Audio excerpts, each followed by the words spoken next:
దేవునికి మహిమ కలుగునుగాక. ప్రభువునందు ప్రియమైనటువంటి దేవుని వారలారా, అంటే యేసుక్రీస్తు వారి శుభనామములో మీ అందరికీ కూడా వందనాలు తెలియజేస్తూ ఉన్నాను. ప్రియమైనటువంటి దేవుని వారలారా, ఈ యొక్క సమయంలో దేవుని పరిశుద్ధ గ్రంథము నుంచి కొద్ది వాక్యమును మనము ధ్యానము చేసుకుందాము. అపోస్తల కార్యములు 10వ అధ్యాయము 34వ వచనం నుంచి కొన్ని వచనాలను ధ్యానము చేసుకుందాం. దేవుడు పక్షపాతి కాడని నిజముగా గ్రహించి ఉన్నాను. ప్రతి జనములోనూ ఆయనకు భయపడి నీతిగా నడుచుకుని వానిని ఆయన అంగీకరించును.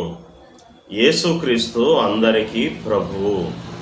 దేవుడు తన పరిశుద్ధమైనటువంటి మాటలను దీవించి ఆశీర్వదించి మనందరి జీవితాల్లో ఫలింపచేయునుగాక. ఆమేన్. ప్రియమైనటువంటి దేవుని వారలారా, దేవుని పరిశుద్ధ వాక్యము నుండి మనము చూసినట్లయితే ప్రభువు చాలా చక్కని మాటలు మాట్లాడుతూ ఉన్నారు. దేవుడు పక్షపాతి కాడు అని నేను నిజముగా గ్రహించి ఉన్నాను అని చెప్పి లేఖనము సెలవిస్తూ ఉంది. నిజమే, దేవుడు పక్షపాతిగా ఉండడు. దేవుడు ఒకరి వైపు న్యాయాన్ని జరిగించి ఇంకొకరి వైపు అన్యాయాన్ని జరిగించేటటువంటి దేవుడు కాదు. కారణం ఏమిటి అంటే, దేవునికి ఉన్నటువంటి మరొక పేరు సర్వలోకమునకు దేవుడని ఆయనకు పేరు అని రాయబడింది. నా ప్రియమైనటువంటి దేవుని వారలారా, ఆయన ఒక దేశానికి, ఒక ప్రాంతానికి, లేకపోతే కొన్ని జాతులకు ఆయన దేవుడు కాదు, కానీ ప్రపంచములో ఉన్నటువంటి మనుష్యులందరికీ కూడా దేవుడు అని లేఖనము తెలియచేయబడుతుంది. కారణము ఏమిటి అంటే, దేవుడు మనిషిని సృజించినప్పుడు ఆయన మనిషిని తన రూపములో సృజించారు. అంతేకాదు, దేవుడు ఏ పోలికలోనైతే ఉన్నారో దేవుడు ఆ పోలికను మనుషులందరికీ కూడా దయచేసినట్లుగా మనం చూడగలుగుతూ ఉన్నాం. దేవుడు మనుషులను ఏ జంతువుల రూపంలో కానీ, చెట్ల రూపంలో కానీ, ప్రాకేటటువంటి పురుగుల రూపంలో కానీ దేవుడు చేయలేదు. కానీ దేవుడు ఏ రూపంలోనైతే ఉన్నాడో, దేవుడు ఏ రీతిగా అయితే ఉన్నాడో అదే రీతిగా మనుషులను తయారు చేశారు. అంతేకాదు, దేవుడు తండ్రి, కుమార, పరిశుద్ధాత్మగా ఎలాగన ఉన్నారో అలాగే మనిషిలో ప్రాణము, ఆత్మ, శరీరము అనేటటువంటి పోలికను ప్రతి మనిషిలోనూ అమర్చి మనుషులందరికీ దేవుడును నేనే అని ఆయన చెప్పుటకు మనుషులందరిలో కూడా దేవుడు తన పోలికను ఉంచి సర్వలోకమునకు దేవుడని పిలువబడుతూ ఉన్నట్లుగా మనం చూడగలుగుతూ ఉన్నాం. నా ప్రియమైనటువంటి దేవుని వారలారా, ప్రపంచంలో ఏ మనిషిని తీసుకున్నా, ఏ దేశంలో ఉన్న మనిషిని తీసుకున్నప్పటికీ కూడా వారందరూ కూడా దేవుని పోలికలో ప్రాణము, ఆత్మ, శరీరము ఈ మూడింటిని కలిగి ఉంటారు. ఈ మూడు ప్రతి మనిషి కలిగి ఉన్నాడు అంటే దాని అర్థము ఏమిటి అంటే, ఈ ప్రపంచంలో ఉన్న ప్రతి మనిషిని సృజించింది సృష్టికర్త అయినటువంటి యెహోవాయే అని, ఆయనే నిజమైనటువంటి దేవుడని, ఆయనే సృష్టికర్త అని, ఆయనే మనుషులందరికీ దేవుడని తెలియచేయబడుతుంది. కాబట్టి దేవుడు అనేటటువంటి ఆయన చూసినట్లయితే ఒక జనాంగానికి, లేకపోతే కొంతమంది ప్రజలకు మాత్రమే న్యాయమును తీర్చి మిగిలినటువంటి వారికి అన్యాయము చేసేటటువంటి దేవుడు కాదు. దేవుడు పక్షపాతి కాడు. మనుషులు కొన్నిసార్లు పక్షపాతముగా వ్యవహరిస్తూ ఉంటారు. వారికి కావలసినటువంటి వారికి న్యాయము చేస్తారు. వారికి కారణిపక్షముగా ఉన్నటువంటి వారందరికీ కూడా అన్యాయము చేయడం జరుగుతూ ఉంది.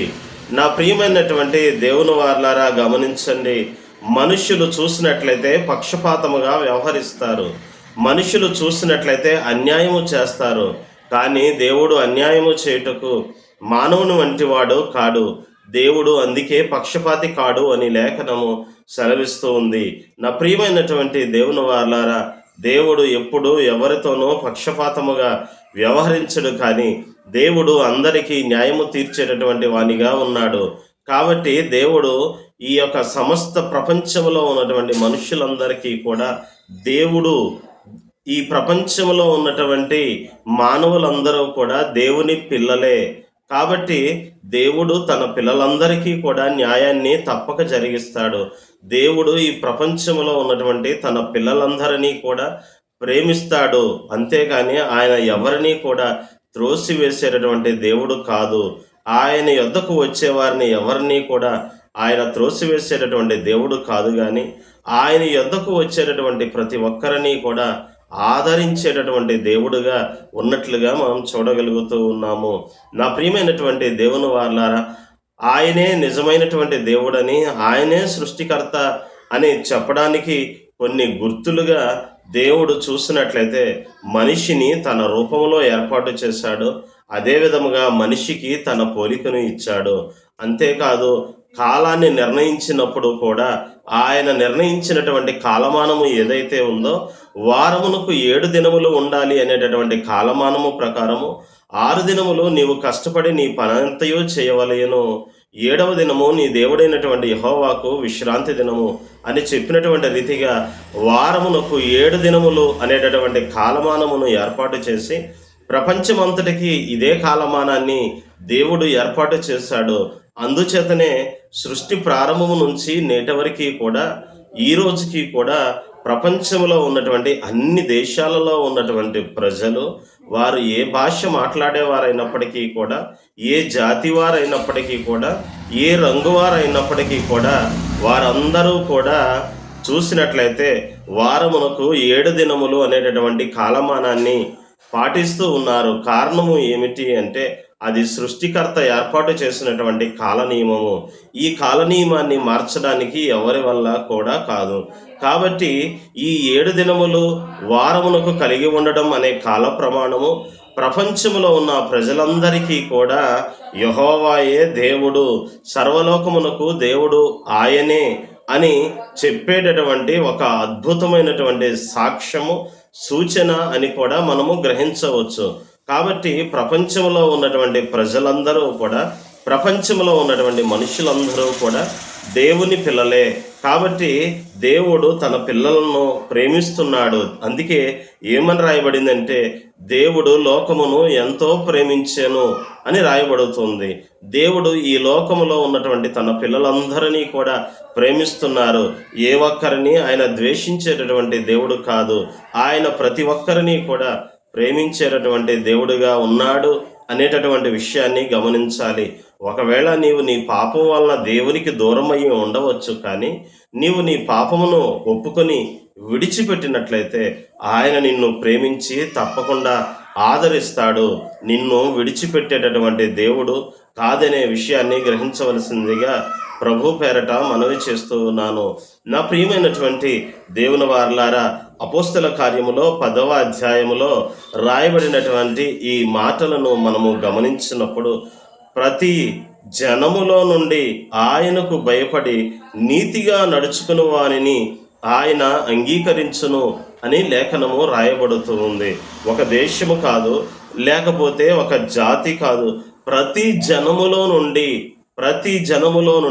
ప్రతి దేశ ప్రజలలో నుండి ఎవరైతే ప్రభువుని అంగీకరిస్తారో, ఆయన సృష్టికర్త అని ఆయనను గుర్తించి, ఆయనే నిజమైనటువంటి దేవుడని ఎవరైతే గుర్తించి, నిజమైనటువంటి దేవునికి భయపడి ఎవరైతే నీతిగా నడుచుకుంటారో, అలా జీవించినటువంటి ప్రతి ఒక్కరిని కూడా దేవుడు ఏం చేస్తారు అంటే అంగీకరిస్తారు.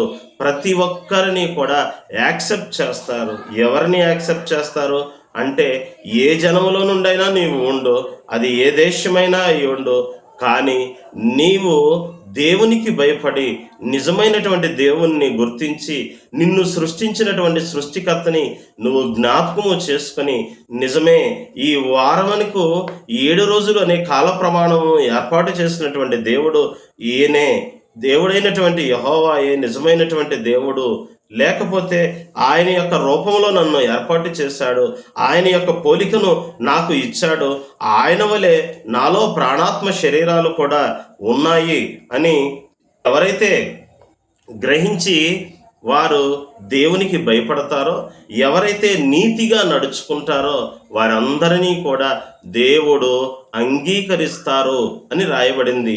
దేవుడు ఎవరిని త్రోసివేసేటటువంటి దేవుడు కాదు. ఆయన చూసినట్లయితే ఎవరైతే దేవునికి భయపడి నీతిగా నడుచుకుంటారో, నీతిగా నడుచుకున్నటువంటి ప్రతి వ్యక్తిని కూడా ఆయన ప్రేమించేటటువంటి దేవుడుగా ఉన్నాడు. ఆయన ఆదరించేటటువంటి దేవుడుగా ఉన్నాడు. నా ప్రియమైనటువంటి దైవ జనాంగమా, నా ప్రియమైనటువంటి దేవుని బిడ్డలారా, మీరు ఎక్కడ ఉన్నప్పటికీ, ఎలా ఉన్నప్పటికీ, మీ స్థితి ఏదైనప్పటికీ కూడా మీరు దేవుణ్ణి గుర్తించి నిజమైనటువంటి దేవునికి భయపడి మీరు గనక నీతిగా నడుచుకున్నట్లయితే దేవుడు, ఏ దేవుడైతే నిజమైన దేవుడుగా ఉన్నాడో ఆయన మీకు కూడా దేవుడుగా ఉంటాడు. కేవలం ఇశ్రాయేలీలకు మాత్రమే కాదు, కేవలం క్రైస్తవులకి మాత్రమే కాదు, ఆయన నీకు కూడా దేవుడు. ఎందుకంటే ఆయన రూపం నీకు ఇవ్వబడింది, ఆయన పోలిక నీకు ఇవ్వబడింది.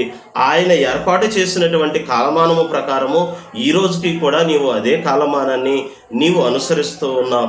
ఆయన ఇశ్రాయేలీల దేవుడు కాదు, ఆయన క్రైస్తవులకు మాత్రమే దేవుడు కాదు. ఆయన నిజమైన దేవుడని నీవు గుర్తించినట్లయితే ఆయన నీకు కూడా దేవుడే. ఆయన నిజమైన దేవుడని గుర్తెరిగి ఆయనకు భయపడి నీవు నీతిగా నడుచుకున్నట్లయితే ఆయన నీకు కూడా దేవుడుగా ఉంటాడు. ఆయన నిన్ను కూడా ప్రేమించేటటువంటి దేవుడుగా ఉన్నాడు. ఆయన నిన్ను కూడా ఆదరిస్తాడు. ఆయన నిన్ను కూడా తన బిడ్డగా అంగీకరిస్తాడు అనేటటువంటి విషయాన్ని గమనించు. ఇదిగో ఈయన ఎవరో, ఈయన వేరే ఆయన అని అనుకోవద్దు. ఆయన నిన్ను సృజించినటువంటి సృష్టికర్త అనే విషయాన్ని జ్ఞాపకం చేసుకో. ప్రియమైనటువంటి దేవుని వారలారా, ఇక్కడ రాయబడినటువంటి మాటలు గమనించినట్లయితే దేవుడు పక్షపాతి కాడు అని రాయబడుతుంది. దేవుడు పక్షపాతి కాడు అని నిజముగా గ్రహించి ఉన్నాను. ప్రతి జనములోనూ ఆయనకు భయపడి నీతిగా నడుచుకుని వారిని ఆయన అంగీకరించును. యేసుక్రీస్తు అందరికీ ప్రభువు అని రాయబడుతుంది. ఇక్కడ గమనించవలసినటువంటి మరి ఒక ప్రాముఖ్యమైనటువంటి భాగము ఏమిటి అని గమనించినట్లయితే ఈ మాటలు తెలియచేస్తున్నది అపోస్తలుడైనటువంటి పేతురు గారు. చూసినట్లయితే ఈ మాటలు తెలియచేస్తూ ఉన్నారు. పేతురు గారు చెప్తూ ఉన్నారు. ఏమని చెప్తూ ఉన్నారంటే, దేవుడు పక్షపాతి కాడని ఇందు మూలముగా నిజముగా నేను గ్రహించి ఉన్నాను. ప్రతి జనములోనూ ఆయనకు భయపడి నీతిగా నడుచుకున్న వారందరినీ ఆయన అంగీకరించును. యేసుక్రీస్తు అందరికీ ప్రభువు. యేసుక్రీస్తు పక్షపాతి కాడు అని నేను నిజముగా గ్రహించి ఉన్నాను. అక్కడ ఆ వచనాలలో దేవుడని చెప్పబడిన చోట్ల యేసు ప్రభు వారిని మనం పేరు అక్కడ పెట్టినట్లయితే యేసు ప్రభు పక్షపాతి కాడని నిజముగా నేను గ్రహించి ఉన్నాను. ప్రతి జనములో నుండి ఆయనకు భయపడి, అంటే యేసుక్రీస్తుకు భయపడి నీతిగా నడుచుకుని వారందరినీ కూడా ఆయన అంగీకరిస్తారు అని రాయబడుతూ ఉంది. అందుకని యేసుక్రీస్తు అందరికీ ప్రభు అనే మాట తెలియచేయబడుతూ ఉంది. నా ప్రియమైనటువంటి దేవుని వారలారా, చాలా చక్కని మాటలు తెలియచేయబడుతుంది. యేసుక్రీస్తు ఎక్కడి నుంచో వచ్చినటువంటి దేవుడు కాదు. యేసుక్రీస్తు ఏదో దేశం నుంచి వచ్చినటువంటి దేవుడు కాదు. యేసుక్రీస్తు అరువుగా తెచ్చుకున్నటువంటి దేవుడు కాదు. లేదు, యేసుక్రీస్తు వేరెవరి ద్వారానో ఈ దేశాలలోనికి వచ్చినటువంటి దేవుడు కాదు. ఆయన సృష్టికర్త. ఆయన ఈ భూగోళం అంతటినీ కూడా సృజించినటువంటి దేవుడు. ఆయన ఈ భూమిని, సూర్యచంద్ర నక్షత్రములను, సముద్రమును, ఆకాశమును సృజించినటువంటి దేవుడు. ఆయన ఈ ప్రపంచంలోని ప్రతి మనిషిని తయారు చేసినటువంటి దేవుడు. నా ప్రియమైనటువంటి దేవుని వారలారా, గమనించండి. ఒక్కొక్క దేశంలో నుంచి కొంతమంది జనాన్ని ఆయన పుట్టించలేదు. కానీ ఆయన ఈ సృష్టిని చేసినప్పుడు కేవలం మొట్టమొదట మట్టి నుంచి ఒక్క మనిషిని తయారు చేశాడు. ఆయన పేరు ఆదాము. ఆదాము నుంచే ఆయన ప్రపంచంలో ఉన్నటువంటి మనుషులందరినీ కూడా నిర్మించినట్లుగా మనం చూడగలుగుతూ ఉన్నాం. అంటే ఒక్క మనిషి నుంచే ఈ ప్రపంచంలో ఉన్న మనుషులందరూ కూడా వచ్చారు. ఆ తర్వాత ఈ ప్రపంచంలో ఉన్న దేశాలు ఏర్పడినాయి. ఈ ప్రపంచంలో ఉన్నటువంటి జాతులన్నీ కూడా తర్వాత ఏర్పడినాయి. కానీ మొట్టమొదటగా దేవుడు సృష్టిని సృజించినప్పుడు కేవలం ఒక్క మనిషి మాత్రమే తయారు చేయబడ్డాడు. ఆయన పేరు ఆదాము. ఆదాములో నుంచి హవ్వ వచ్చింది. ఆదాము అవ్వల నుంచి ఈ ప్రపంచంలో ఉన్నటువంటి మనుషులందరూ కూడా, ఈ మనుష్య జాతులన్నీ కూడా వచ్చినట్లుగా మనం చూడగలుగుతూ ఉన్నాం. కాబట్టి నా ప్రియమైనటువంటి దేవుని వారలారా గమనించండి, ఇదిగో యేసుక్రీస్తు మా దేశం వాడు కాదు, లేకపోతే మా దేశం వాడు కాదు అని అనుకోవడానికి ఆస్కారము లేదు. కారణము ఏంటి అంటే ఆయన ప్రపంచంలో ఉన్న ప్రజలందరినీ కూడా ఒక్క మనిషి నుంచి సృజించాడు. ఆయన విశ్వదేవుడు, ఆయన యూనివర్సల్ గాడ్ అని తెలియచేయబడుతుంది. ఆయన విశ్వదేవుడు అని చెప్పడానికి మరొక ఉదాహరణ చెప్పాలి అంటే, ఆయన ఈ ప్రపంచం అంతటికీ దేవుడు అని చెప్పాలి అంటే, నా ప్రియమైనటువంటి దేవుని వారలారా గమనించండి, ఈ ప్రపంచము చూసినట్లయితే, ఒకప్పుడు చూసినట్లయితే మొత్తము ఒకటే గోళముగా ఉండేది, ఒకటే దగ్గరగా ఉండేది. అయితే ఆ యొక్క దేశములు, ఖండములు ఏవైతే ఉన్నాయో ఈ ఖండాలన్నీ కూడా కొంచెం కొంచెం దూరంగా విడిపోయినట్లుగా మనం గమనించగలుగుతూ ఉన్నాం. ప్రపంచ పటమును తీసుకొని ప్రపంచ పటములో ఉన్నటువంటి ఖండాలన్నిటినీ కూడా మనం కానీ కట్ చేసి, ముక్కలుగా కట్ చేసి వాటన్నిటినీ ఒక చోటకు తీసుకువస్తే మొత్తము ఒకటే గోళముగా తయారవుతూ ఉన్నట్లుగా మనం చూడగలుగుతూ ఉన్నాము. నా ప్రియమైనటువంటి దేవుని వారలారా, ఈ ప్రపంచంలో ఉన్న ఖండములన్నీ కూడా విడిపోయి దూరముగా జరిగినాయి, కానీ అవి మొట్టమొదట ఏర్పడినది ఒకే గోళముగా ఉన్నాయి అనేటటువంటి విషయాన్ని కూడా మనం గమనించవచ్చు. అంతేకాదు, ఈ దేవుడు ప్రపంచంలో ఉన్న మనుషులందరికీ దేవుడు అని చెప్పడానికి గుర్తుగా ప్రతి మనిషిలోనూ కూడా ప్రాణము, ఆత్మ, శరీరము అనేటటువంటి ఈ 3 భాగాలు కూడా ఉన్నాయి. కాబట్టి ప్రపంచంలో ఉన్నటువంటి ప్రజలందరినీ సృజించినది ఒక్క దేవుడే అనేది స్పష్టమవుతుంది. అంతేకాదు, సృష్టికర్త అని ఏ దేవుడైతే చెప్పబడుతూ ఉన్నారో ఈ దేవుడు ప్రపంచంలో ఉన్నటువంటి ప్రస్తుతము 186 దేశాలలో కూడా ఆయన ఆరాధించబడుతూ ఉన్నాడు. సృష్టికర్త ఏ ఒక్క దేశానికి పరిమితం కాడు. ఆయన ఏ ఒక్క ప్రాంతానికి, ఏ ఒక్క జనాంగానికి ఆయన పరిమితం కాడు. కానీ ప్రపంచంలో ఉన్నటువంటి ప్రజలందరికీ, ప్రపంచంలో ఉన్నటువంటి దేశాలన్నిటికీ, ప్రపంచంలో ఉన్నటువంటి అన్ని భాషలు మాట్లాడేటటువంటి వారికి ఆయన దేవుడై ఉన్నాడు. ఆయన ఒక్క దేవుడే ప్రపంచంలో ఉన్న ప్రజలందరికీ దేవుడు. అందుకే ఆయన యొక్క అడుగుజాడలు, ఆయన యొక్క సాక్ష్యము 186 దేశాలలో కూడా ఉన్నాయి. ఆయన ఒక్క దేశానికి పరిమితమైనటువంటి దేవుడు కాదు. ఎందుకంటే యేసుక్రీస్తు అందరికీ ప్రభువు అని అపోస్తల కార్యములో తెలియచేయబడుతుంది. అదే రీతిగా మనం గమనించినట్లయితే యెహోవా సర్వలోకమునకు దేవుడు అని యెషయా గ్రంథములో తెలియచేయబడుతుంది. నా ప్రియమైనటువంటి దేవుని వారలారా, ఆయన భూగోళం అంతటనీ కూడా తయారు చేసినటువంటి వాడు. యోబు గ్రంథములో రాయబడుతూ ఉంది, శూన్యములో భూమిని వేలాడదీశాడు. భూమి నిలబడడానికి ఏ ఆధారము లేకపోయినా ఆయన శూన్యములో ఒక బంతిని వేలాడదీసినట్లు ఆయన భూమిని శూన్యములో వేలాడదీసినటువంటి దేవుడు అనేటటువంటి విషయము రాయబడుతూ ఉంది. నా ప్రియమైనటువంటి దేవుని వారలారా, యేసుక్రీస్తు ఆయన ఒక్క దేశానికి, ఒక్క ప్రాంతానికి పరిమితమైనటువంటి దేవుడు కాదు.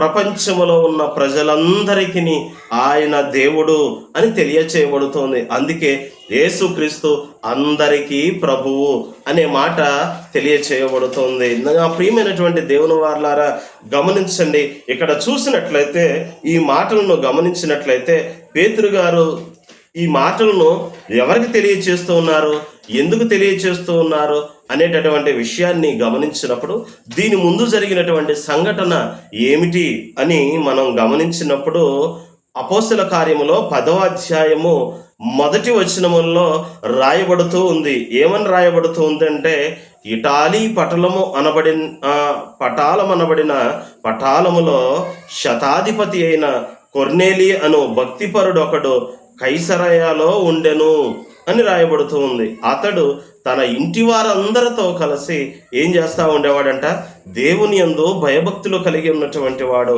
అలాగే దేవుని యందు భయభక్తులు కలిగి ఉండటం మాత్రమే కాదు, అతను చూసినట్లయితే బహు ధర్మకార్యాలు చేస్తూ ఉండేటటువంటి వాడు. నా ప్రియమైనటువంటి దేవుని వారులారా, ఇక్కడ చూసినట్లయితే ఇటాలీ అనబడేటటువంటి దేశము ఏ దేశమైతే ఉందో ఆ ఇటలీ అనబడేటటువంటి దేశములో భక్తిపరుడైనటువంటి ఒక వ్యక్తి ఉన్నాడు. ఆయన పేరు కొర్నేలి. ఈ కొర్నేలి దేవుని యందు భయభక్తులు కలిగినటువంటి వాడు.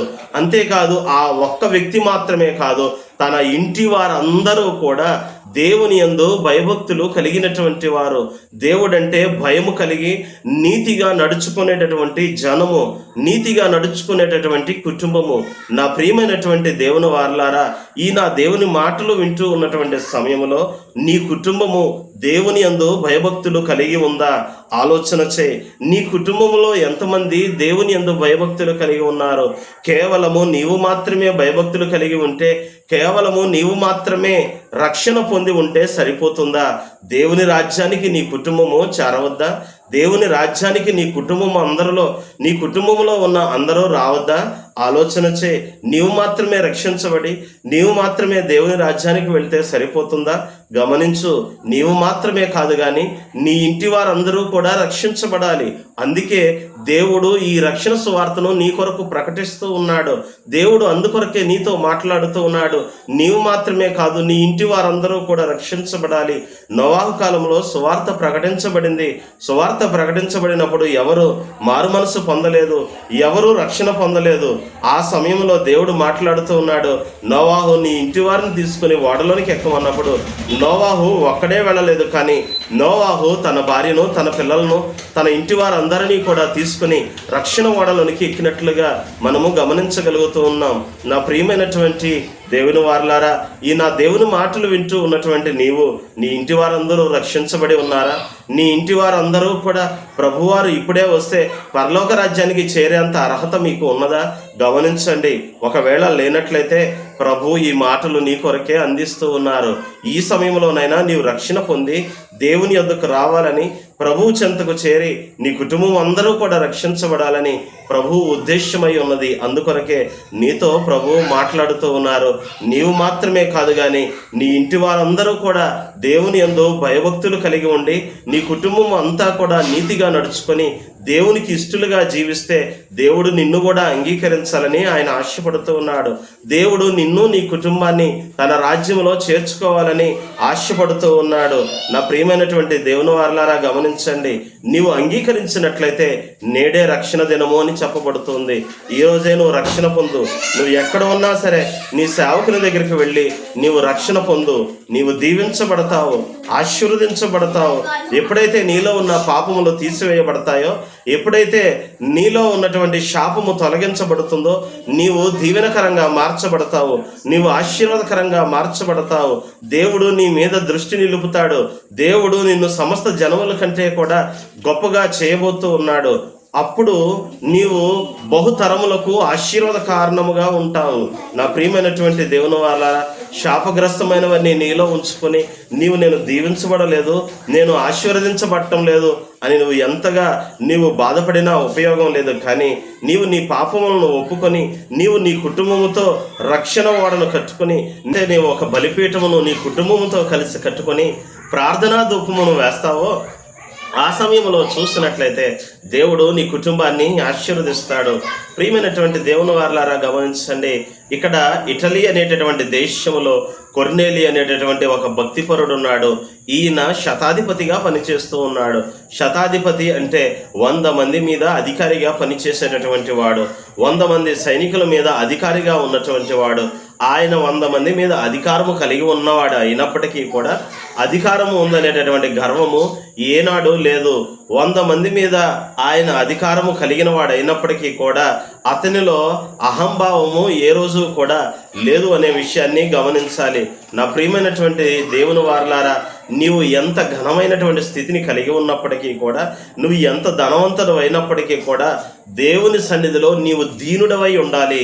దేవుని సన్నిధిలో నీవు నలిగి దీన ప్రవర్తన కలిగి జీవించినప్పుడు ప్రభు నీ జీవితాన్ని ఆశీర్వదిస్తారు. అంతేకాని నేనంటే ఏమిటనుకున్నావు, లేకపోతే నేను చాలా గొప్పవాడిని, నేను పెద్ద ఆఫీసర్ని, నేను పెద్ద అధికారిని, నేను పెద్ద ధనవంతుడిని, నాకేంటి అని నీవు అనుకునవద్దు. ఎందుకంటే దేవునికి నువ్వు భయపడాలి.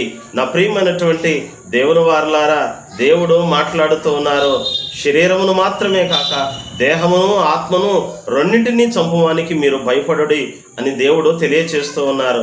ఇక్కడ శతాధిపతి అయినటువంటి ఈ కొర్నేలు చూస్తున్నట్లయితే తన యొక్క కుటుంబం అంతటితో కలిసి భక్తి జీవితాన్ని చేస్తూ ఉన్నాడు.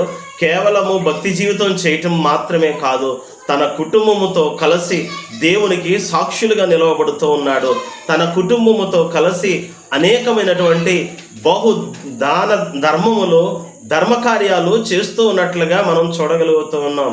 నా ప్రియమైనటువంటి దేవుని వారలారా, నీవు కేవలం భక్తిని మాత్రమే కలిగి ఉన్నావా, లేదా క్రియల ద్వారా నీ భక్తి జీవితాన్ని ఇతరులకు చూపిస్తూ ఉన్నావా? ఆలోచన చేయి. నీవు కేవలం భక్తి జీవితాన్ని కలిగి ఉండటమే కాదు, నీవు చేసేటటువంటి మంచి కార్యాల వలన, నీవు చేసేటటువంటి మంచి పనుల వలన, నీవు చేసేటటువంటి కొన్ని ధర్మ కార్యాల వలన ప్రభువు నామం మహిమపరచబడాలి. నిజముగా ఈ వ్యక్తి, ఇదిగో ఈమె చూసినట్లయితే దేవుని యందు భయభక్తులు కలిగినటువంటి వారే అని సాక్ష్యాన్ని క్రియల రూపంలో తెలియచేసేలాగా ఉండాలి. నీ భక్తి కేవలం మాటల్లో కాదు కానీ క్రియారూపంలో ఉండాలి అని దేవుడు కోరుకుంటూ ఉన్నారు.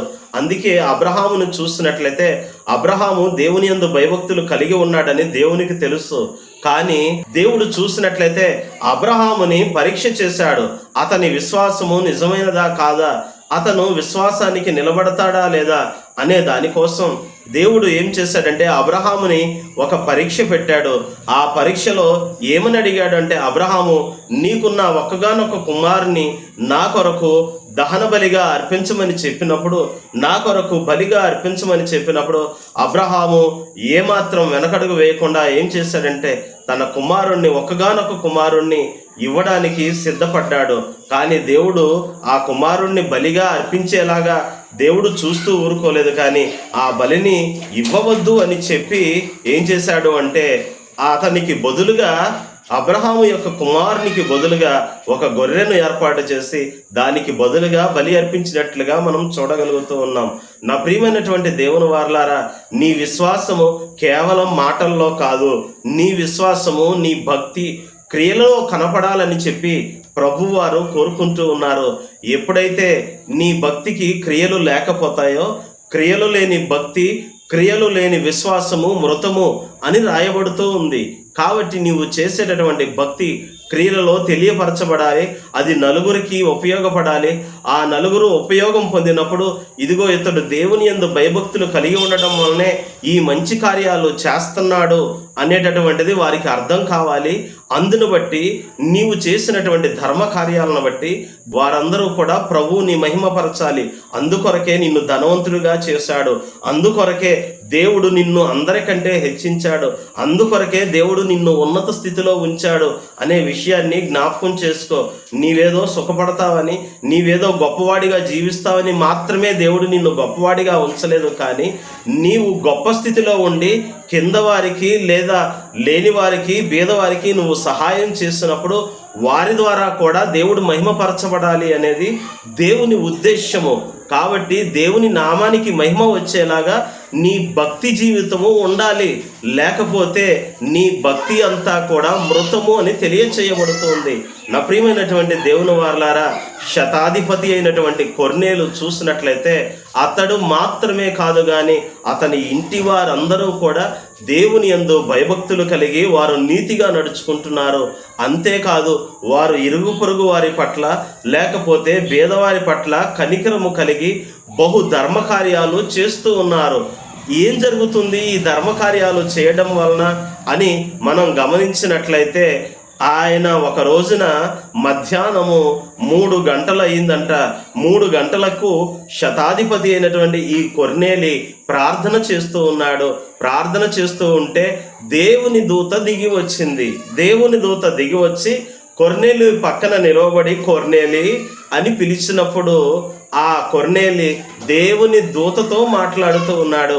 నా ప్రియమైనటువంటి దేవుని వారలారా, నువ్వు ఎప్పుడైతే భక్తి జీవితాన్ని నీతిగా నడుచుకుంటూ చేస్తావో, ఎప్పుడైతే దేవునికి మహిమకరంగా ఉండేలాగా నువ్వు భక్తి జీవితాన్ని చేస్తూ నీ భక్తిని క్రియారూపంలో చూపిస్తూ ఇతరులకు మేలు చేస్తూ ఇతరులకు మంచి చేస్తూ ఇతరులకు దీవెనకరంగా ఎప్పుడైతే ఉంటావో అప్పుడు దేవుడు నీ ద్వారా మహిమపరచబడతాడు. అంతేకాదు, దేవుడు మహిమపరచబడడం ద్వారా నీకు వచ్చేటటువంటి లాభం ఏమిటంటే, నీవు ఇంతకు ముందు దీవించబడిన దానికంటే అనేకమైనటువంటి రెట్ల ఆశీర్వాదాన్ని పొందుకుంటావు. అంత మాత్రమే కాదు, దేవుని దూతలు కూడా నీ యొద్దకు వస్తారు. దేవుడు తన దూతలను నీ యొద్దకు పంపుతారు. ఎందుకు పంపిస్తారు అంటే, ఆ యొక్క దేవదూత తెలియచేస్తూ ఉన్నారంట, కొర్నేలి, నీవు చేసేటటువంటి ప్రార్థన, నీవు చేసేటటువంటి ధర్మ కార్యములు దేవుని సన్నిధిలో జ్ఞాపకార్థముగా ఉంచబడినాయి. నా ప్రియమైనటువంటి దేవుని వారలారా, ఈ నా దేవుని మాటలు వింటూ ఉన్నటువంటి ప్రియమైనటువంటి వారలారా, గమనించండి. నువ్వు భక్తి చేస్తూ ఉన్నావు కదా, నీవు ధర్మకార్యాలు చేస్తూ ఉన్నావు కదా, నీవు చేసేటటువంటి ప్రార్థన, నీవు చేసేటటువంటి ధర్మకార్యాలు దేవుని సన్నిధిలో జ్ఞాపకార్థంగా చేరినయా? దేవుని సన్నిధిలో జ్ఞాపకార్థముగా ఉన్నవా? దేవుడు ఒకరోజు ఆయన తీర్పు తీర్చబోతూ ఉన్నాడు. దేవుడు న్యాయాధిపతిగా ఒకరోజు మనము చేసినటువంటి ప్రతి పనిని, ప్రతి మాటని, ప్రతి కార్యమును ఆయన లెక్కలోనికి తీసుకొని వస్తాడు. నీవు నేను చేసినటువంటి ప్రతి మాటని, ప్రతి కార్యమును, ప్రతి క్రియను ఆయన లెక్కలోనికి తీసుకువచ్చి ప్రతిదానికి కూడా ఆయన త్రాసులో లెక్క చూస్తాడు. ఆ లెక్క చూసినప్పుడు అవి నీకు మంచిగా ఉన్నాయా, లేకపోతే నిన్ను నరకానికి పాత్రునిగా చేసేలాగా ఉన్నాయా? ఆలోచన చేయి. నువ్వు చేసేటటువంటి కార్యములు దేవుని సన్నిధిలో జ్ఞాపకార్థంగా ఉండే, ఓహో నిజమే, ఇతను భూమి మీద జీవించినప్పుడు నిజముగా భక్తి కలిగి ఉన్నాడు, నిజముగా మంచి కార్యాలు చేశాడు, ఈ కార్యములను బట్టి ఇతన్ని నా రాజ్యములో చేర్చుకోవాలి అనేలాగా ఉన్నాయా? ఆలోచన చెయ్యి. దేవుడు నీతోనే మాట్లాడుతూ ఉన్నారు. నా ప్రియమైనటువంటి దేవుని వారలారా, కొర్నేలి చూసినట్లయితే అతడు తన ఇంటి వారందరితో కలిసి భక్తి కలిగి ఉన్నాడు, నీతిగా నడుచుకుంటున్నాడు, అంతేకాదు బహుధర్మ కార్యాలు చేస్తూ ఉన్నాడు. ఆ కార్యములు చేయటం వలన దేవుని దూత వచ్చి ఏమని చెప్తున్నారంటే, దేవుని దూత సాక్ష్యము చెప్తూ ఉంది. మనుషుల సాక్ష్యము కాదండి, దేవుడు తన దూత ద్వారా సాక్ష్యాన్ని తెలియచేస్తున్నారు. కొర్నేలి, నువ్వు చేసిన ప్రార్థన దేవుని సన్నిధానానికి వెళ్ళింది. అలాగే నువ్వు చేసేటటువంటి ధర్మకార్యములు కూడా దేవుని సన్నిధానానికి వచ్చాయి అని చెప్పి తెలియచేయబడుతూ ఉంది. ప్రియా సహోదరుడా, సహోదరి, నువ్వు చేసినటువంటి ప్రార్థన దేవుని సన్నిధిలో జ్ఞాపకార్థముగా ఉంచబడిందా? ఆలోచన చెయ్యి. లేని ఎడల నీ ప్రార్థన విశ్వాస సహితమై భక్తి కలిగి దేవుని సన్నిధిలో జ్ఞాపకార్థముగా ఉండేలాగా నీవు ప్రార్థన చేయవలసినటువంటి అవసరత ఇంకా ఉంది అనే విషయాన్ని గమనించు. ఇక్కడ చూసినట్లయితే ఆ దేవదూత మాట్లాడుతూ ఉంది. ఓకే, ఇంతవరకు బాగానే ఉంది. అయితే దేవుడు నిన్ను ఇంకనూ ఆశీర్వదించాలని, దేవుడు ఇంకా నిన్ను ఆత్మపూర్ణుడిగా చేయాలని దేవుడు అనుకుంటున్నాడు కొర్నేలి. అందుకని నీవు చేయవలసింది ఏమిటి అంటే, ఇదిగో ఈ దగ్గరలోనే ఒక పట్టణములో చూసినట్లయితే యొప్పే అనేటటువంటి ఒక పట్టణానికి సీమోను అను మారు పేరు కలిగినటువంటి పేతురు అనేటటువంటి ఒక దైవజనుడు వచ్చాడు. ఆ దైవజనుడిని నీ ఇంటికి పిలిపించుకొని ఆయన ఏం చెప్తాడో నువ్వు అది విను అని చెప్పి దేవదూత తెలియచేసి వెళ్ళిపోయినప్పుడు కొర్నేలి చూసినట్లయితే ఏం చేస్తూ ఉన్నాడంటే, తన ఇంటి వారిలో ఒక ఇద్దరు మనుష్యులను, ఇద్దరు పనివారిని ఏర్పాటు చేసి, అలాగే సైనికులలో నుంచి భక్తి కలిగినటువంటి ఒక వ్యక్తిని ఆయన ఏర్పాటు చేసి ఈ ముగ్గురిని కూడా యొప్పే అనేటటువంటి పట్టణానికి పంపించాడు. ఆ పట్టణంలో చూసినట్లయితే యొప్పే అనేటటువంటి పట్టణంలో ఈ సీమోను అని మారుపేరు కలిగినటువంటి పేతురు ఏం చేస్తూ ఉన్నాడంటే, అక్కడ చర్మకారుడైనటువంటి ఒక వ్యక్తి ఉన్నాడు. ఆ వ్యక్తి ఇంటిలో ఉన్నాడు. ఆ వ్యక్తి ఇంటిలో చూసినట్లయితే ఏం చేస్తూ ఉన్నాడంటే, ఆ ఇంటి వారికి పరిచర్య చేయడానికి వెళ్ళాడు. ఆ ఇంటి వారికి సువార్తను ప్రకటించడానికి వెళ్ళారు. వెళ్ళినటువంటి ఆ సమయంలో ఆ ఇంటివారు, చర్మకారుడైనటువంటి ఆ యొక్క ఇంటివారు ఏం చేస్తూ ఉన్నారు అంటే, ఆ సేవకుడి కోసం, దైవజనుడి కోసం ఏం చేస్తూ ఉన్నారు, ఆహారాన్ని సిద్ధపరుస్తూ ఉన్నారు. అప్పుడు సమయం ఎంత అయిందంటే మధ్యాహ్నము 12 గంటలు అయింది. 12 గంటల సమయంలో వారు దైవజనుడి కోసము ఆహారాన్ని సిద్ధపరుస్తూ ఉండగా అప్పుడు పేతురు గారు, అమ్మో నాకు ఆకలైపోతుంది. నిజంగా పేతురు గారికి ఆ సమయంలో ఆకలయ్యింది. చాలా ఆకలి కొని ఉన్నాడు, మిక్కిలి ఆకలి కొని ఉన్నాడు అని రాయబడి ఉంది. కానీ అంత ఆకలి మీద నాకు త్వరగా తినడానికి కావాలి అని చెప్పి ఈ ఆహారం ప్రిపేర్ అయ్యేలోపు, ఈ ఆహారం సిద్ధపరిచేలోపు నేను బయటికి వెళ్ళి టిఫిన్ తిని వస్తాను అని వెళ్ళలేదు. కానీ మంచి ఆకలి కొని ఉన్నటువంటి సమయంలో ఆయన మేడ మీదకి ఎక్కి, మిద్దె మీదకి ఎక్కి, ఆ మిద్దె మీద ఏం చేస్తూ ఉన్నాడంటే ప్రార్థన చేస్తూ ఉన్నాడు. దైవజనుడు, నిజమైనటువంటి దైవజనుడు చూడండి ఏం చేస్తూ ఉన్నాడు అంటే, ఆకలి కొని ఉన్నప్పుడు ఈ ఆకలి కోసం తహతహలాడుతూ నేను ఎలాగైనా సరే తినాలి అని తిండి కోసం వెంపర్లాడలేదు. కానీ నిజమైనటువంటి దేవుడు, నిజమైనటువంటి భక్తి కలిగినటువంటి దైవజనుడు ఆకలి సమయంలో ఆ ఇంటివారు ఆహారము సిద్ధపరుస్తూ ఉండగా ఈ లోపు కొంచెం సేపైనా నేను ప్రార్థన చేసుకోవచ్చు కదా అని ఆ ఖాళీ సమయాన్ని ఉపయోగించుకొని మేడ మీదకి ఎక్కి ప్రార్థన చేస్తూ ఉన్నాడు. ప్రార్థన చేస్తూ ఉండగా ఒక దర్శనమును పొందినట్లుగా మనం చూడగలుగుతూ ఉన్నాం. నిజమైనటువంటి దైవజనుడు తనకు దొరికినటువంటి విరామాన్ని, తనకు దొరికినటువంటి సమయాన్ని దేవుని కొరకు వెచ్చిస్తాడే తప్పనిచ్చి తన స్వప్రయోజనము కొరకు వెచ్చించడు. నా ప్రియమైనటువంటి దేవుని వారలారా, పేతురు నిజమైనటువంటి దేవుణ్ణి అనుసరించాడు, నిజమైనటువంటి భక్తి కలిగినటువంటి వాడు. అందుకే ఆయన చూసినట్లయితే మిక్కిలి ఆకలి కొని ఉన్నటువంటి సమయంలో ఆయన ఆహారం కోసం అటు ఇటు తిరుగులాడలేదు. కానీ మేడ మీదకి ఎక్కి ఏం చేశాడు అంటే ప్రార్థన చేశాడు. ప్రార్థన చేసినప్పుడు ఆయన దర్శనాన్ని పొందుకున్నాడు.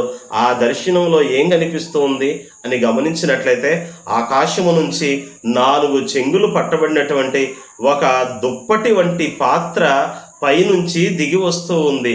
4 చెంగులు ఉన్నాయి. దీని అర్థము ఏమిటి అంటే ఈ 4 చెంగులు అనేది భూమికి 4 వైపులా ఉన్నటువంటి 4 దిక్కులు, 4 దిక్కుల నుంచి కూడా వచ్చినటువంటి ఒక దుప్పటి వంటి పాత్ర దిగి వచ్చింది. ఆ పాత్రలో ఏమి ఉన్నాయి అంటే సకల విధములు అయినటువంటి చతుష్పాదులు ఉన్నాయి, ప్రాకేటటువంటి పురుగులు ఉన్నాయి, పక్షులు ఉన్నాయి. ఇవన్నీ కూడా ఆ యొక్క 4 చెంగులు పట్టబడి దించబడినటువంటి పాత్రలో ఉన్నప్పుడు ఆ పాత్రను చూస్తూ ఉన్నాడు పేతురు గారు. దైవజనుడు చూస్తూ ఉన్నాడు. చూస్తూ ఉంటే ఆయనకి ఒక స్వరం వినిపించింది. ఏమని వినిపించిందంటే, పేతురు నువ్వు వీటన్నిటినీ కూడా చంపుకొని తినమన్నాడు. వాస్తవానికి ఆ జంతువులను చంపుకొని తినమని కాదు అర్థము. అయితే అక్కడ పేతురు గారు చూడండి ఏమని మాట్లాడుతున్నారో, ప్రభువా ఈ జీవులన్నీ కూడా నిషిద్ధమైనవి కదా, తినకూడనివి కదా, తినకూడని వాటిని తినమని ఎలా చెప్తున్నారో, నేను ఎప్పుడూ కూడా ఎలాంటి పాపము చేయలేదు, నేను నిషిద్ధమైనటువంటి వాటిని ఎప్పుడూ కూడా తినలేదు, నేను అలా తినను ప్రభువా అని చెప్పి అన్నాడు. అయితే ప్రభువు మాట్లాడుతూ మరలా అంటూ ఉన్నారు, దేవుడు పరిశుద్ధపరిచిన వాటిని నీవు నిషిద్ధమైనటువంటివి అని నీవు ఎలా అనుకుంటున్నావు? నేను సృజించిన సమస్తము కూడా మంచివే అని ఆ రోజు చెప్పాను, ఈరోజు కూడా చెప్తూ ఉన్నాను. ఇదిగో నీవు వీటన్నిటినీ కూడా చంపుకొని తినమని ఎప్పుడైతే తెలియచేయబడిందో అప్పుడు పేతురు చూస్తున్నట్లయితే ఆ మాటలకు అంగీకరించాడు. అప్పుడు ఆ దుప్పటి వంటి పాత్ర అక్కడి నుంచి వెళ్ళిపోయింది. ఆ విధంగా దుప్పటి వంటి పాత్ర ఎన్నిసార్లు దిగి వచ్చిందంటే 3 సార్లు దిగి వచ్చింది. దిగి వచ్చిన తర్వాత ఆ పాత్ర అక్కడి నుంచి వెళ్ళిపోయినప్పుడు అప్పుడు పేతురు గారికి అర్థమైంది. అప్పటికి కూడా ఇంకా అర్థం కాలేదు. ఆ సమయంలో చూసినట్లయితే ఆ దర్శనము అయిపోయిన తర్వాత ఈలోపు ఎవరు వచ్చారు అంటే ఇటలీ అనేటటువంటి పటాలములో నుంచి కొర్నేలి ఇంటి దగ్గర నుంచి బయలుదేరినటువంటి 3 వ్యక్తులు యొప్పే అనేటటువంటి ఊరు దగ్గరికి వచ్చారు. వచ్చి అక్కడ చర్మకారుడైనటువంటి సీమోను ఇంట దిగినటువంటి పేతురుని వారు కలుసుకోవడానికి వచ్చి ఆ ఇంటి వారిని అడుగుతూ ఉన్నారు, ఏమండి ఇక్కడ పేతురు అనేటటువంటి దైవజనుడు ఉన్నారా అని చెప్పి అన్నప్పుడు ఉన్నారండి అని చెప్పి వారు కూడా ఆ వచ్చినటువంటి 3 కూడా ఆ ఇంటిలోనికి ఆహ్వానించారు. పేతురు ఆ 3 కూడా ఆతిథ్యము ఇచ్చినట్లుగా మనం చూడగలుగుతూ ఉన్నాం. ఆ రోజు వారందరూ కూడా అక్కడే ఉన్నారు. మరుసటి దినము అక్కడి నుంచి బయలుదేరి పేతురు ఆ ముగ్గురిని కూడా వెంటబెట్టుకుని ఎక్కడికి వెళ్ళారు అంటే ఇటలీ అనేటటువంటి ఆ యొక్క పటాలమునకు కొర్నేలి ఇంటికి వెళ్ళారు. కొర్నేలి ఇంటికి వెళ్ళేటటువంటి సమయానికి ఏం జరిగింది అంటే ఇంటి నిండా కూడా అనేక మంది ప్రజలు వచ్చి వారందరూ కూర్చొని దేవుని మాటలు వినడానికి సిద్ధంగా ఉన్నారు. నా ప్రియమైనటువంటి వాళ్ళారా గమనించండి, ఈ రోజున దేవుని మాటలు ప్రకటించడానికి దైవజనుడు వస్తే దైవజనుడు వచ్చి దేవుని వాక్యాన్ని ప్రారంభించే వారికి పాటలు పాడి దేవుని వాక్యాన్ని ప్రారంభించి అది సగం అయిపోయే వరకు కూడా వస్తూనే ఉంటాం, వెళ్తూనే ఉంటాము. కానీ ఇక్కడ చూసినట్లయితే దేవుని మాటలు వినడానికి ముందుగానే ప్రజలందరూ చేరి వచ్చి అక్కడ కూర్చుని ఉన్నట్లుగా మనం గమనించగలుగుతూ ఉన్నాం. ఈ రోజున అనేకమైనటువంటి పనులను చేయడానికి మనం అన్నింటికంటే ముందుగానే ఒక 10 నిమిషాలు ముందుగానే వెళ్తాము, లేదా ఒక అరగంట గంట ముందుగానే వెళ్తాం. కానీ దేవుని మాటలకు మాత్రం ఎందుకని ముందుగా వెళ్ళము? దేవుని సన్నిధానానికి ఎందుకని ముందుగా వెళ్ళం? ఆలోచన చేయండి. నా ప్రియమైనటువంటి దేవుని వాళ్ళారా, దేవుడు మనతో మాట్లాడుతూ ఉన్నారు. దేవుని మాటలు వినటానికి మనము బహుశ్రద్ధ కలిగి ఉండాలి. దేవుని మాటలను మన హృదయంలో చేర్చుకోవడానికి శ్రద్ధ కలిగి ఉండాలి. శ్రద్ధ కలిగినటువంటి వారి ప్రాణము పుష్టిగా ఉంటుంది. దేవుని వాక్యము నీలో సమృద్ధిగా నివసించడానికి నువ్వు ఎప్పుడైతే అవకాశం ఇస్తావో దేవుడు నిన్ను సర్వసత్యములోనికి నడిపిస్తారు. దేవుని వాక్యము సమృద్ధిగా నీలో నివసించడానికి నువ్వు ఎప్పుడైతే అవకాశం ఇస్తావో దేవుడు నీలో ఉండి కార్యములు చేస్తారు. దేవుడు నీలో ఉండి అద్భుత కార్యాలు చేస్తారు. నా ప్రియమైనటువంటి దేవుని వారలారా, ఇక్కడ చూసినట్లయితే పేతురు ఆ యొక్క పట్టణానికి, ఇటాలీ అనబడేటటువంటి పట్టణానికి వెళ్ళేటటువంటి సమయానికి కొర్నేలి ఇంటి నిండా కూడా ప్రజలందరూ చేరి ఉన్నారు. అప్పుడు ఆ ప్రజలను చూసి పేతురు మాట్లాడుతూ ఉన్నాడు, అయ్యా మీరు నన్ను పిలిపించారు కదా, ఎందుకు అని చెప్పి అడుగుతూ ఉన్నాడు. అడిగినప్పుడు ఆ యొక్క కొర్నేలి అంటూ ఉన్నాడు, ఇదిగో 2 దినముల క్రితము నాకు ఒక దేవదూత కనిపించారు. ఆయన వచ్చి ఇదిగో నాతో ఇలాగా మాట్లాడారు. ఇదిగో పేతురుని పిలిపించి ఆయన ఏం చెప్తారో ఆ మాటలు వినమని చెప్పారు. కాబట్టి దైవజనుడా, నిన్ను పిలిపించాము, నీవు వచ్చావు, అది మాకు మంచిది. దైవజనుడా, నీవు మా ఇంటికి వచ్చావు, అది మాకు ఆశీర్వాదము. నీవు మా ఇంటికి రావటము, నీవు దేవుని మాటలు చెప్పటము, అది మాకు దీవెనకరము అని చెప్పి కొర్నేలి మాట్లాడుతూ ఉన్నాడు. ఆ సమయంలో అప్పుడు పేతురు గారు నోరు తెరిచి మాట్లాడుతూ ఉన్నాడు, ఇదిగో దేవుడు నాకు నిన్నటి కాల సమయంలో ఒక దర్శనమును చూపించాడు. ఆ దర్శన భావం నిన్న నాకు అర్థం కాలేదు, కానీ ఇదిగో ఇప్పుడు నాకు అర్థమవుతుంది అని చెప్తూ ఉన్నాడు. ఎందుకని నాకు ఇప్పుడు అర్థమవుతుంది అని చెప్పి అన్నట్లయితే పేతురు గారు అంటూ ఉన్నాడు, దేవుడు పక్షపాతి కాడు. కేవలం ఇశ్రాయేలీలకు మాత్రమే దేవుడు అని చెప్పి నేను అనుకున్నాను. కేవలం యూదులకు మాత్రమే దేవుడు అని చెప్పి నేను అనుకున్నాను. కానీ ఆయన కేవలం ఒక్క జనాంగానికే, ఒక్క జాతికి మాత్రమే దేవుడు కాదు, కానీ ప్రపంచంలో ఉన్నటువంటి ప్రజలందరికీ ఆయన దేవుడు. అందుకే ఆయన పక్షపాతి కాడు.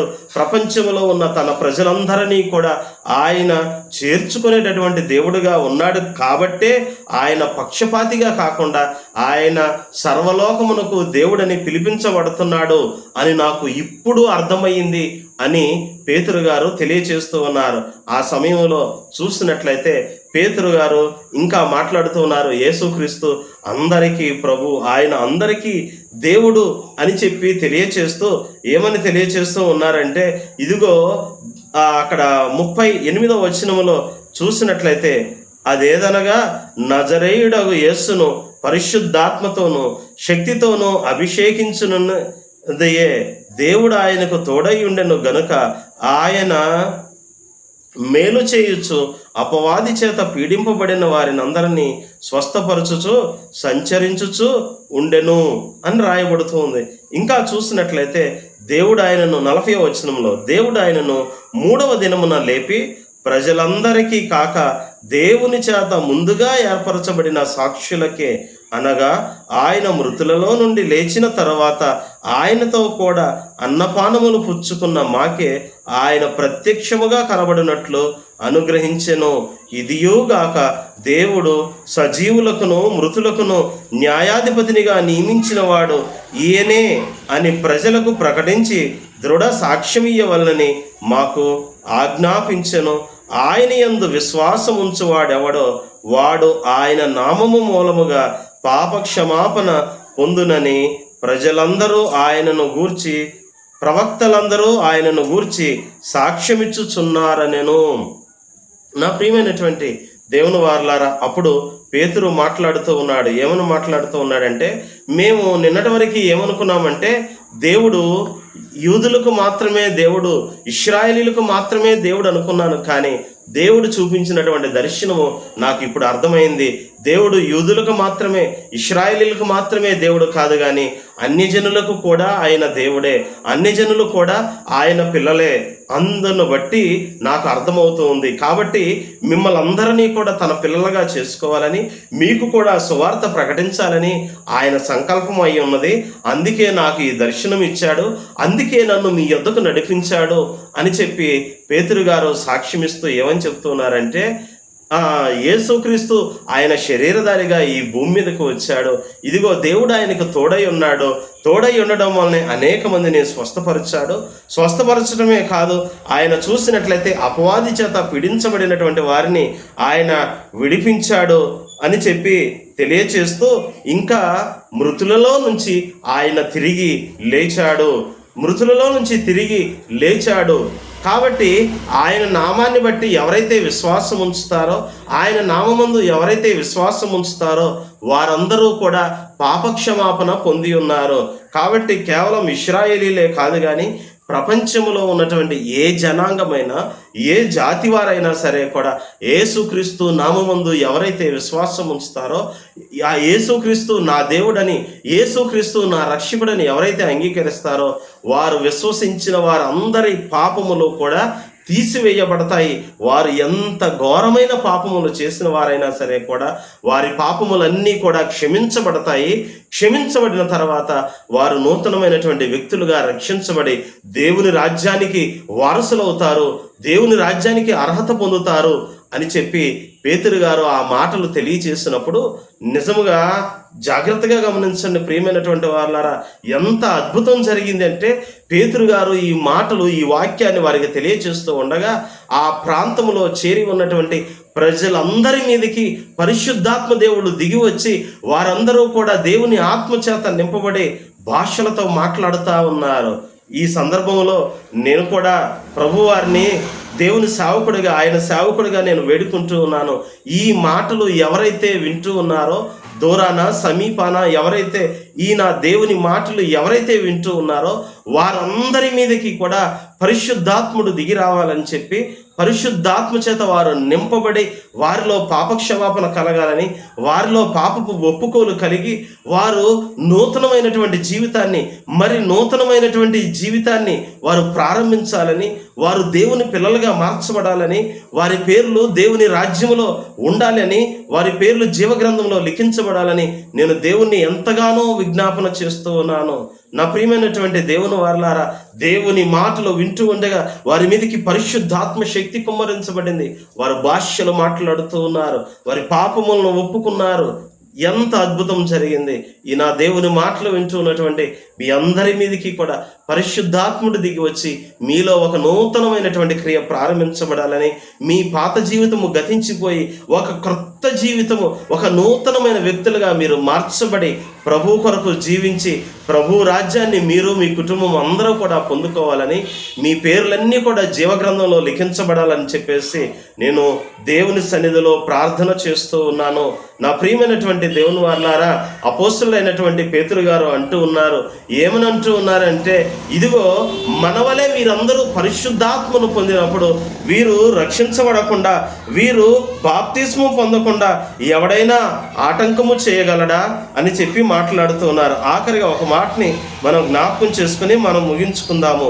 ఏలయనగా వారు భాషలతో మాట్లాడుచు గణపరచుచుండగా వినిరి. అందుకు పేతురు, మనవలే పరిశుద్ధాత్మను పొందిన వీరు బాప్తిస్మం పొందకుండా ఎవడైనను నీళ్లకు ఆటంకము చేయగలడా అని చెప్పి యేసుక్రీస్తు నామమందు వారు బాప్తిస్మం పొందవలనని ఆజ్ఞాపించెను. కాబట్టి పేతురు అంటూ ఉన్నాడు, పేతురుతో పాటు ఇశ్రాయేలీలు కూడా కొంతమంది వచ్చారు, యూదులు కూడా కొంతమంది వచ్చారు. ఏమయ్యా చూస్తూ ఉన్నారు కదా, వీళ్ళందరూ కూడా మనలాగా పరిశుద్ధాత్మను పొందుకున్నారు. మనం మాత్రమే కాదు, అన్యజనులు కూడా పరిశుద్ధాత్మను పొందుకున్నారు. చూడండి, వాళ్ళు కూడా భాషలతో మాట్లాడుతూ ఉన్నారు, వాళ్ళు కూడా భాషలతో దేవుణ్ణి ఘనపరుస్తూ ఉన్నారు. ఇప్పుడు వీళ్ళు బాప్తిస్మం పొందకుండా ఎవరైనా నీళ్ళకి ఆటంకము కలిగించగలరా అని చెప్పి అంటూ ఉన్నప్పుడు ఎవ్వరూ మాట్లాడలేకపోయారు. కారణం ఏంటంటే, అంతకు ముందు కాలంలో ఎవరైనా కానీ ఇశ్రాయేలీల్లో చేర్చబడాలని, ఎవరైనా ఇశ్రాయేలీలు దేవుడిని అంగీకరించాలని ప్రయత్నం చేసినటువంటి సమయంలో యూదులు కానీ ఇశ్రాయేలీలు కానీ ఒప్పుకునే వాళ్ళు కాదు. వీళ్ళందరూ అన్ని జనులండి, వీళ్ళని మన మతంలోనికి తీసుకొని రావద్దు, లేకపోతే మన దేవుని దగ్గరికి తీసుకొని రావద్దు అనేవాళ్ళు. కానీ ఎప్పుడైతే పరిశుద్ధాత్ముడు అన్యజనుల మీదకి కృమ్మరించబడి, అన్యజనుల సహితము దేవుని ఆత్మతో నింపబడి భాషలు మాట్లాడుతూ దేవుని గణపరుస్తూ ఉన్నారో, పేతురు అంటూ ఉన్నాడు, మనలాగా వీళ్ళు కూడా ఇదిగో చూడండి పరిశుద్ధాత్మను పొందుకున్నారు, వీళ్ళకి బాప్తిస్మం ఇద్దాం అనుకుంటున్నాను. వీళ్ళకి బాప్తిస్మం ఇవ్వకుండా ఎవరైనా నీళ్ళకి ఆటంకము చేయగలరా అని చెప్పంటే ఎవ్వరూ మారు మాట్లాడలేదు. నా ప్రియమైనటువంటి దేవుని వారలారా, అక్కడ చూసినట్లయితే అద్భుత కార్యము జరిగింది. అక్కడికి వచ్చినటువంటి అనేకులు దేవుని వాక్యాన్ని నమ్మి బాప్తిస్మము పొందినట్లుగా మనము చూడగలుగుతూ ఉన్నాము. నా ప్రియమైనటువంటి దేవుని వారలారా, ఈరోజు నువ్వు ఇది నా దేవుని మాటల్ని అంగీకరించినట్లయితే, యేసుక్రీస్తు నీకు కూడా దేవుడనే, ఆయన నిన్ను సృజించాడని నీవు నమ్మినట్లయితే, ఆయన నామమందు విశ్వసించు, నీ పాపములన్నీ క్షమించబడతాయి. నువ్వు క్రొత్త వ్యక్తిగా మారుతావు, నీ కుటుంబము క్రొత్తగా మారుతుంది, నీ కుటుంబము దీవెనకరంగా మారుతుంది, నీ పైన ఉన్నటువంటి శాపము తొలగించబడుతుంది. దేవుడు నీ శాపాన్ని తీసివేసి నీ పాప భారాన్ని ఆయన మోసి నీకు రావాల్సినటువంటి శిక్షను ఆయన ఎప్పుడో భరించాడు. నీకు రావాల్సిన శిక్ష లేకుండా చేసి ఆయన రాజ్యానికి నిన్ను అర్హులుగా చేయాలని ఆశపడుతూ ఉన్నాడు. ఇదే రక్షణ దినము. ఈరోజే నువ్వు అంగీకరించినట్లయితే నీవు ఉన్నటువంటి ప్రాంతంలో నీ దైవజనుడి దగ్గరికి వెళ్ళి బాప్తిస్మం పొంది రక్షణ పొందు. దేవుడు నీకు ఈ మాటలు తెలియచేయాలని, దేవుడు ఎంతగానో ఆయన నన్ను ప్రేరేపిస్తూ ఉన్నాడు. ఈ మాటలు తెలియచేయాలని దేవుడు నన్ను ఎంతగానో ఆయన బలవంతము చేస్తూ ఉన్నాడు. దేవుని మాటలు నీకు తెలియచేస్తూ ఉన్నాను. ఈ మాటలను అంగీకరించినట్లయితే ఇప్పుడే నీళ్ళ వద్దకు వెళ్ళి బాప్తిస్మం తీసుకో. దేవుడు నిన్ను నీ కుటుంబాన్ని దీవించి ఆశీర్వదించునుగాక. నీ కుటుంబమును ఆయన ఉగ్రత దినమందు ఆయన తప్పించునుగాక. ఆయన రాజ్యానికి నిన్ను హక్కుదారులుగా చేయునుగాక. దేవుడు తన పరిశుద్ధమైనటువంటి మాటలను దీవించి ఆశీర్వదించి మనందరి జీవితాల్లో ఫలింప చేయునుగాక. దేవుని మాటలు విన్నటువంటి మీ అందరికీ మరొకసారి ప్రేమపూర్వకమైనటువంటి వందనాలు తెలియచేస్తూ ఉన్నాను.